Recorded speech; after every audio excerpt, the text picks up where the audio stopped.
انا معي في الجنه دې به مسر جنت کې وي. الله پاک دې دا سنت او دا نکاح دې خدای او سر بلند سر بالا کی. قاری صاحب اوس دی خبر اوري. قاری صاحب داسې مدرسه کې داخله واغسته چې پټکې به ونه تړي. داسې مدرسه کې داخله واغسته چې پټکې به ونه تړي. حضرت علي شیر خدا ته راغی النکاح ماذا نکاح څه شی دی؟ وایي شی سرور الشهر د یوې میاشتې خوشحالي ده. وایي ثم ماذا بیا بسې وایي خموم الدهر د ټول عمر غمونه د بانګۍ بانګۍ به کېږي. پلاستیکونه به دې لاس کې نیولي.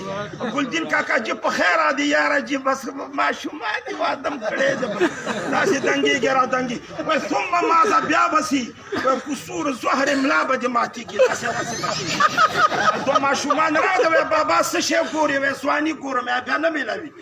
بل ورته ویلې دا لینده دې په څو اخیستې ده؟ وایي زما ټیم ته چې راغله مفته کله دې میلاوي. بل ورته ویې دا ولې؟ وایي دا د نکاح د لاسه املا مې چې ماته شو د نکاح د لاسه.